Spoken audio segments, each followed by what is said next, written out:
Começa agora Revidecast, o podcast semanal da Revide. Oferecimento Ribeirão Shopping, sempre muito mais. Olá, eu sou a Bel de Farias, bem-vindo ao nosso Revidecast, o podcast da Revide. Aqui você vai saber tudo o que aconteceu de mais importante na última semana. Olá, eu sou o Murilo Pinheiro. Vamos começar o nosso podcast para falar sobre o fim da greve do transporte coletivo de Ribeirão, depois de uma semana em que a frota ficou praticamente parada. O fim da paralisação ocorreu na quarta-feira, dia 29, após o Sindicato dos Empregadores e Empresas de Transporte Urbano e o consórcio pró-urbano entrarem em um acordo durante reunião de conciliação no Tribunal Regional do Trabalho em Campinas. Segundo o consórcio, por determinação judicial, o transporte coletivo volta a operar com toda a frota. Ficou acordado o reajuste salarial de 12,47% sobre os salários do mês de abril de 2022 e, a partir de 1º de junho deste ano, abono de 12,47% para o mês de maio de 2022 sobre o salário pago no mês de abril. Manutenção do plano de participação nos resultados, nos moldes atuais e nas demais cláusulas sociais. Entretanto, não houve acordo em relação ao vale alimentação. Murilo, sempre um setor muito sensível às dificuldades de uma economia fragilizada. De um lado, as empresas que precisam lidar com os aumentos do combustível e, de outro lado, os trabalhadores que sentem na pele a inflação que corrói cada vez mais o poder de compra do salário. Uma equação difícil de se resolver. Por isso, sempre acaba indo para a justiça. Sim, o problema é que agora essa situação que aqui em Ribeirão já estava complicada, né, em função de algumas cláusulas que o consórcio não estava cumprindo, e esse aumento dos combustíveis devido à crise internacional do petróleo, a guerra, isso só veio a agravar, né, com o preço dos combustíveis subindo para os valores atuais. E aí a gente tem uma população que não consegue pagar nem as tarifas de ônibus, né, que ficam muito caras para quem trabalha, por exemplo, fazer 2, 3, 4 viagens por dia. E aí nós temos um preço caro com poucos usuários, né, uma situação que vai complicando e que vai dificultando também a vida da empresa, né? E aí o município precisa pensar numa solução de médio prazo aí, de ter outras alternativas de transporte para que uma cidade inteira não fique apenas na dependência do transporte dos ônibus. Revide. Ainda falando dos ônibus urbanos, a empresa de trânsito e transporte urbano de Ribeirão Preto, a Transerp, informou que a partir do dia 11 de julho, carros que transitarem na faixa exclusiva de ônibus da Avenida Presidente Vargas em Ribeirão Preto serão multados. O novo corredor de ônibus do município, que foi entregue no dia 24 de junho, faz parte do programa Ribeirão Mobilidade e está localizado entre a Rua Eliseu Guilherme e a Avenida Dr. José Cesário Monteiro da Silva, próximo à rotatória da Avenida Braz Olaia Costa. Segundo Marcelo Galli, superintendente da Transerp, ao longo dos próximos dias, a empresa irá intensificar o trabalho de conscientização para que os condutores respeitem as sinalizações. Ele disse que, além do apoio na divulgação pela imprensa sobre essa fiscalização, também ampliará as ações de alerta nos canais digitais oficiais da Transerp e da Prefeitura. Bruno, com certeza é uma medida que melhora o trânsito da cidade. Agora é contar com a disciplina dos motoristas em fazer cumprir essa determinação da Transerp. Esses dias, Bel, eu presenciei uma cena interessante. O trânsito estava carregado e aí algumas pessoas, né, resolveram infringir a norma e passar pelo corredor de ônibus. Só que os marronzinhos estavam escondidos atrás da esquina. Então, quando as pessoas passavam, eles acabavam vislumbrando aí quem é que está descumprindo a lei, que pode ser multado. Então, assim, é uma medida muito boa, mas as pessoas precisam se conscientizar que isso foi feito para os ônibus e para os táxis, né, identificados, poderão transitar por essas faixas. Mas quem passa ali por esse trecho aqui da Cesário Mota, da Eliseu Guilherme, percebe realmente que o trânsito ali está fluindo bem. Revide. E as obras do túnel que permitirá a ligação direta entre as avenidas Independência e Presidente Vargas iniciou a fase de concretagem das paredes do 4º módulo construído. Com 3 módulos construídos, os trabalhos estão concentrados na construção das paredes do 4º módulo, sentido da Avenida Presidente Vargas, e escavação da rampa de acesso ao túnel, que começa na Rua Bernardino de Campos com a Avenida Independência. A obra para a construção do túnel foi retomada em abril deste ano, após a desistência da primeira vencedora da licitação. A previsão é que a construção seja entregue em 1 ano e meio, ao custo de 27 milhões, cerca de 7 milhões a mais do que estimado em 2020. Passei ali esses dias e já está andando bastante também. Acho que logo vai ficar pronto. Revide. Prefeitura de Ribeirão Preto pretende mudar de sede até o início de julho, segundo a Secretaria da Casa Civil. O Executivo planeja deixar o Palácio Rio Branco e se mudar para o novo centro administrativo, na Rua Américo Brasiliense 426, também na região central da cidade. A reforma do prédio, que antigamente abrigava a Caixa Econômica Federal, começou em julho de 2020 e deveria ter sido concluída em janeiro de 2021. Entretanto, o prazo foi adiado a pedido da construtora responsável para que fossem feitas adequações no imóvel, segundo a Prefeitura. A mudança de endereço se dará até a primeira quinzena de julho, quando os últimos detalhes da reforma forem finalizados, de acordo com o cronograma da empresa responsável. As secretarias da Casa Civil, Governo e Fazenda, além do próprio gabinete do prefeito, estão entre as pastas remanejadas para o novo centro administrativo. Murilo, agora esperar que o Palácio Rio Branco não fique abandonado à própria sorte e que seja feita a restauração e recuperação do prédio para que vire um museu, né, conforme o plano aí da prefeitura. Já temos os outros museus há tanto tempo abandonados, então parece que essa não é uma prioridade desse governo, né, cuidar dos prédios públicos e da cultura. Pois é, já tem os museus lá que estão, um calcanhar de Aquiles, né, 7 anos que eles estão fechados e não reabriram, assim como os parques ecológicos também que estão fechados. Agora, é uma mudança histórica, né, até para nós da imprensa que durante tantos e tantos anos fomos ali no Palácio Rio Branco participar de lançamentos, de eventos da prefeitura. Agora a prefeitura muda o seu comando ali para o prédio da Caixa Federal, lembrando que esse não é o prédio definitivo,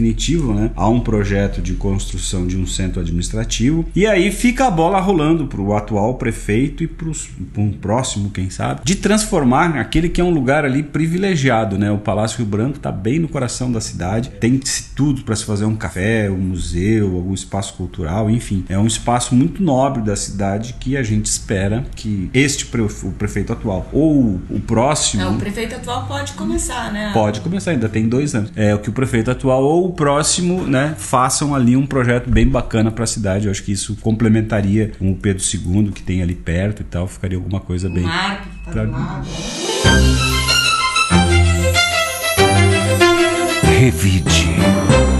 O governo de São Paulo anunciou na última segunda-feira, dia 27, a redução da alíquota do Imposto sobre Circulação de Mercadorias e Serviços, ICMS, sobre os combustíveis. O valor da tributação passou de 25% para 18%. A estimativa é que a medida provoque queda de 4,4 bilhões na arrecadação do Estado. Segundo o governador Rodrigo Garcia, a diminuição do imposto pode provocar redução de 48 centavos no preço da gasolina ao consumidor. De acordo com ele, o preço médio no Estado atualmente é de 6,97 centavos. E poderá ficar em R$ 6,50 se houver o repasse integral da renúncia fiscal aos valores cobrados nas bombas. O Procon de São Paulo deverá divulgar a composição do preço dos combustíveis no estado para incentivar os postos e distribuidoras a repassar o corte do imposto para os preços cobrados do consumidor final. Murilo, hoje, quinta-feira, dia 30, agora que nós estamos gravando aqui o podcast, eu me surpreendi em ver que alguns postos, o valor do etanol já caiu dos R$4, estava 3 e qualquer coisa, e da gasolina para menos, 6 e pouco também, já passou, que a gente passava e viu R$7, 7 qualquer coisa, quase 8, né? Então já deu para sentir que parece que alguns postos estão conseguindo repassar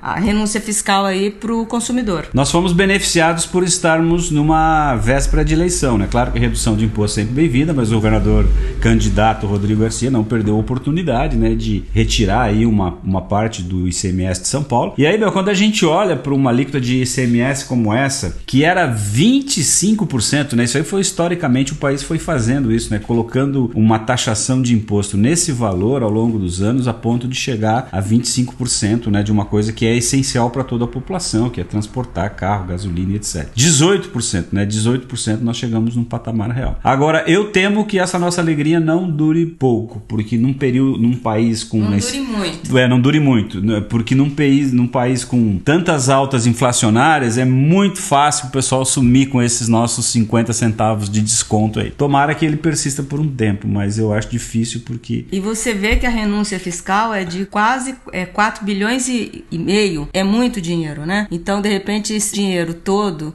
que deveria beneficiar a população acaba beneficiando o dono do posto, distribuidor, enfim, menos a população. Revide.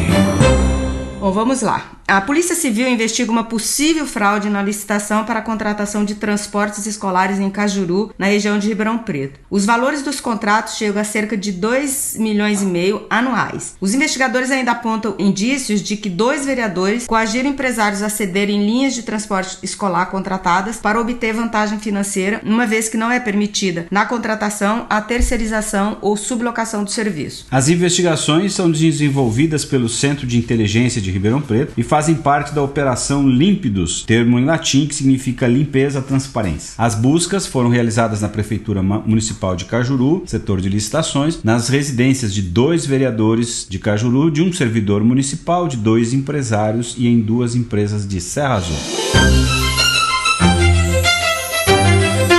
Revide.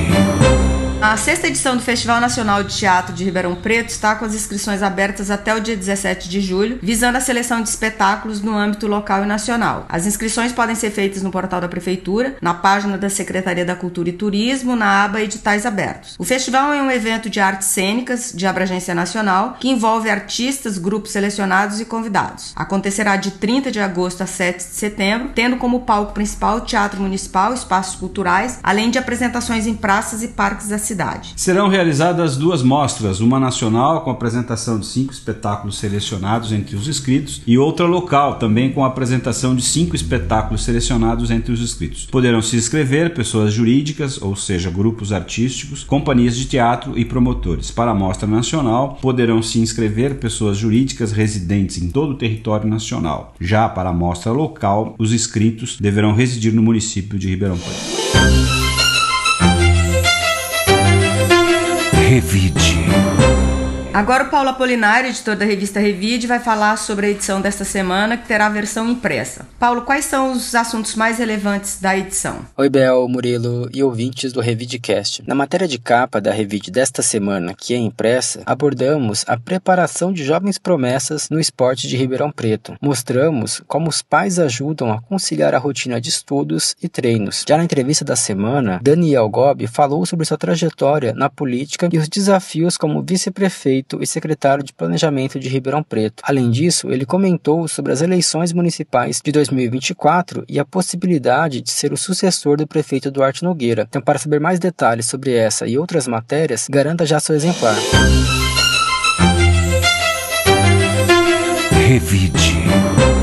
E a Gabriela Maulin, editora do portal, que vai nos contar quais os destaques da semana, quais foram as matérias mais lidas. Olá, pessoal, trago agora os destaques do portal Revide. Na última quarta-feira 29, uma jovem de 19 anos foi presa pela Polícia Militar Rodoviária por transportar tabletes de maconha em um carro, na cidade de Sertãozinho. O flagrante ocorreu na praça de pedágio da rodovia Atílio Balbo, próximo ao quilômetro 327. Segundo a Polícia Militar Rodoviária, os agentes faziam patrulhamento na pista leste quando abordaram um carro com placas de Foz do Iguaçu. No interior do veículo, os policiais encontraram e apreenderam 186 tabletes de maconha, totalizando 156 quilos da droga. A mulher foi presa em flagrante por tráfico de drogas e levada ao plantão policial de Sertãozinho. Nesta semana, outra notícia são as vagas de emprego. O posto de atendimento ao trabalhador está com 50 vagas abertas em Ribeirão Preto. Para se candidatar a uma das vagas, é necessário comparecer ao pátio das 8 às 4 horas, com RG, CPF e carteira de trabalho, comprovante de endereço e currículo atualizado. Essas e outras notícias vocês conferem no portal Revide. Acesse revide.com.br e confira. Até a próxima!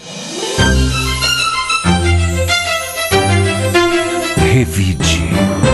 E o professor Cleido Vasconcelos vai dar uma indicação de série ou filme para os nossos ouvintes. Bom dia, boa tarde, boa noite. Hoje falarei de um filme que se chama Tudo pela Arte, mas o título original dele é muito mais legal, que é algo do tipo Heresia em Laranja Queimado. O que será que quer dizer isso, hein? Só vendo o filme para saber. Mas tem tudo a ver, você entende tudo porque chama isso, o que quer dizer isso, tudo. E é muito mais legal, porque quando você vê o nome do filme, você não tem a menor ideia do que isso quer dizer, mas depois ele se ajeita. Um cara que é um crítico de arte, que escreve sobre arte, recebe uma proposta de tentar convencer... uma proposta de um magnata que quer comprar uma obra de um artista super recluso, que não vende desde uma exposição que ele fez, depois pegou fogo lá, bababá. E esse magnata, que por acaso é o Mick Jagger, que faz ele no filme, contrata esse crítico de arte meio assim endividado para escrever sobre esse artista e tentar convencê-lo a vender uma obra para o nosso Mick Jagger. E aí ele vai para lá para entrevistar o artista recluso e ver se consegue uma obra. É um filme assim meio...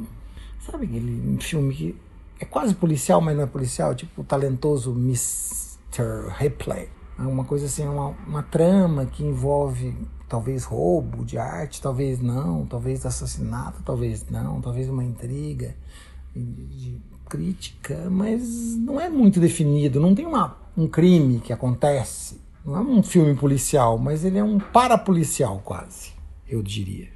É muito legal, é muito bom. Ele vai lentinho, vai construindo. O Mick Jagger é uma casa de campo que ele tem na Itália, se não me engano. Então é aquela coisa bem assim, Provença, mas nem sei se é na Itália nem na Provença, tá?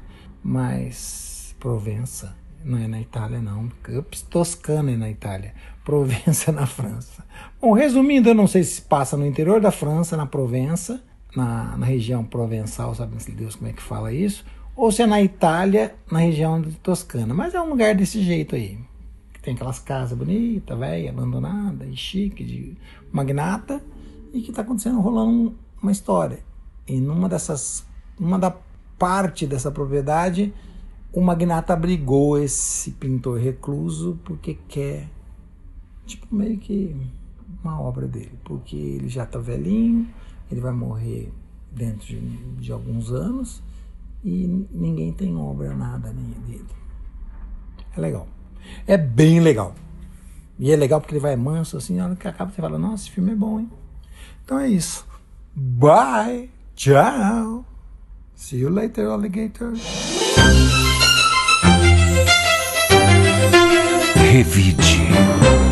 E dando continuidade aos depoimentos dos nossos parceiros que participaram da edição especial da Revide em comemoração aos 166 anos de Ribeirão e que mostrou a importância destas marcas para o desenvolvimento da cidade e que vai nos falar agora sobre a sua empresa, a marca e a relação com a cidade. Quem vai falar hoje é o sócio-diretor da Build, Thiago Faraco, que também fala sobre os 15 anos da empresa. Lembrando que a Build é uma grande parceira da revista nesses 15 anos da sua história. Nós temos orgulho de ter ajudado a divulgar os inúmeros empreendimentos lançados pela empresa nestes últimos anos.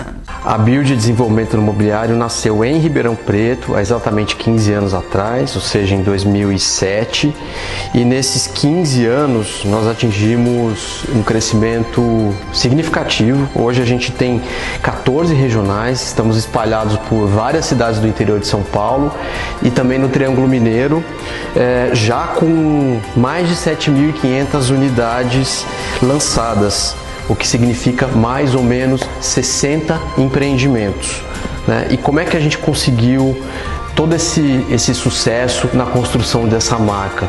Com certeza tentando trazer valor agregado para os nossos clientes, nos nossos produtos imobiliários e acreditando que a construção de uma marca não é um fim, e sim uma consequência de um bom trabalho realizado. Revide. E vamos ouvir também o advogado Marcelo Salomão, presidente do escritório de advocacia Brasil e Mates Advocacia, um grande parceiro da Revide. O escritório já tem 51 anos e tem acompanhado a nossa trajetória dos nossos 35 anos de história. Grande honra para o nosso escritório participar desse projeto Marcas da Revide. Nós estamos completando 53 anos e Ribeirão Preto com mais um aniversário de 166 anos. E a Revide vivendo, fazendo parte da história de Ribeirão e parte da história do nosso escritório. Então a escolha foi consciente, foi proposital que fosse no projeto Marcas. São 53 anos de escritório, um escritório nascido em Ribeirão, que se espalhou pelo Brasil com mais 9 unidades, se espalhou em Portugal com 2 unidades, mas a matriz continua sendo Ribeirão. Portanto, essa data é fundamental para nós. Nós temos muito orgulho de sermos de Ribeirão e levar o nome de Ribeirão para onde vamos. Nada melhor do que a Revide para essa divulgação da nossa nova marca focada nesse momento e no mundo digital. Revide. por hoje ficamos por aqui. Quero agradecer aos ouvintes que nos acompanham toda semana e desejar um excelente fim de semana para todos. Um bom fim de semana para todos e obrigado por nos acompanhar. Até a semana que vem. O Revidcast tem a edição do Rodrigo Leone, está disponível nas plataformas de áudio Spotify, Amazon, YouTube, SoundCloud, Deezer, Apple Podcasts e Google Podcasts. A produção é do Felipe Prado. Você ouviu o Revidcast, o podcast semanal da Revide. Oferecimento Ribeirão Shopping, sempre muito mais. Informação de qualidade tem valor. Incentive o bom jornalismo.